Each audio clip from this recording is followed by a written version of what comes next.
Eskiden tabii macun falan yoktu. Ben çocukluğuma deniyorum. Siz de bileceksiniz.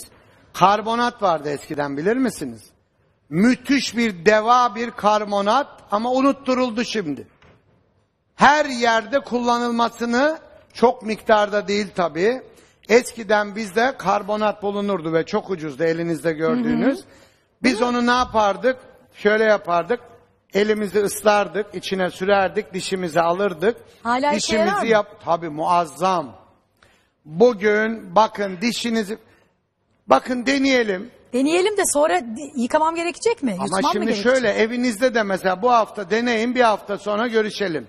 Hocam dişlerinizin en az 2-3 ton beyazladığını göreceksiniz. Bir, karışım bu yalnız, karbonat değil. Karbonat ve tuz yine.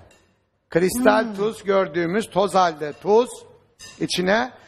Şimdi dişiniz niye? Orada ne var? Bakteriler, maykolar, mantarlar, kandida, glabrata, her türlü mantar türleri ağzınızın içinde. Geceleri bir de solucanlar geliyor, onların yumurtaları vesaire, salyalarınız akıyor ya. Dişlerinizi niye gıcır gıcır ettiriyorsunuz? Sebepleri var bunların hepsinin. Bunlar okutulmuyor, kitaplarda yok, eskimez kitaplarda var.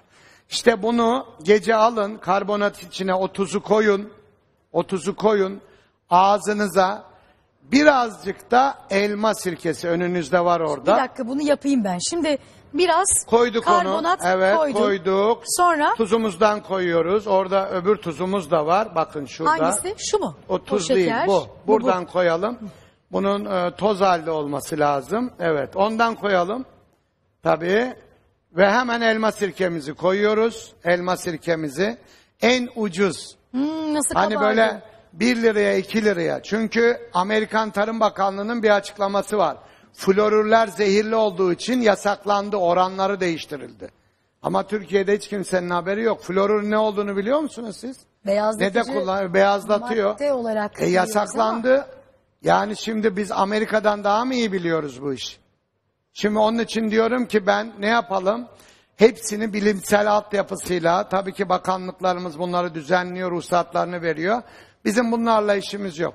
Ama biz burada sizin dişinizin beyazlaması için Karbonat, en azından ne yaptık? kaya tuzu Evet. ve elma sirkesi. Peki bunu ne Karbonat. yapacağız? Karbonat. Onu bir sıvı halde bulundurun, toz halde de olabilir bu. Çeksin.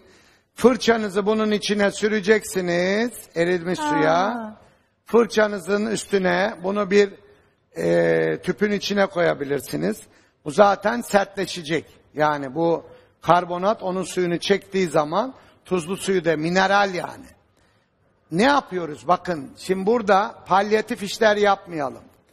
Tuzun içindeki 84 minerali ağzınıza veriyorsunuz.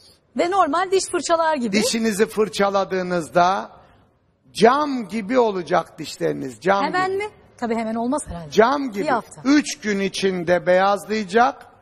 7 gün içinde dişleriniz beyazlamazsa, beni herkes bu ülkede biliyor. Yerimi, yurdumu, telefonumu, her şeyimi biliyorlar. Ben buradayım diyorsunuz. Evet, ben Deneriz onu. buradayım. Bir deneyin ve bunun hiç maliyeti yok. Bir macundan 10 kat daha ucuz olduğunu da söylemek istiyorum. Peki şu anda görüyorsunuz 7 Evet. gün içinde dişlerinizin renginin biraz daha beyaz olacağını söylüyor. Bu beyazlatıcı form.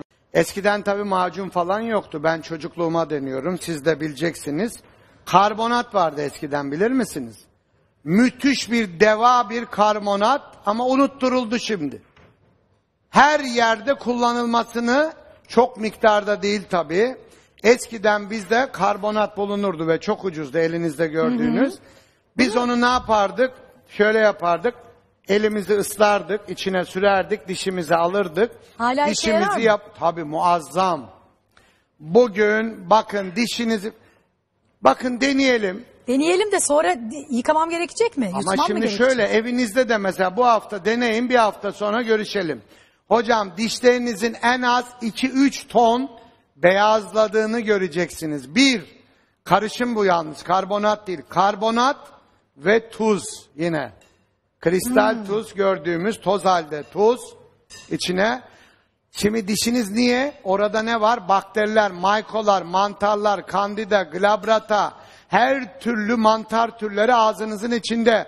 Geceleri bir de solucanlar geliyor. Onların yumurtaları vesaire salyalarınız akıyor ya. Dişlerinizi niye gıcır gıcır ettiriyorsunuz?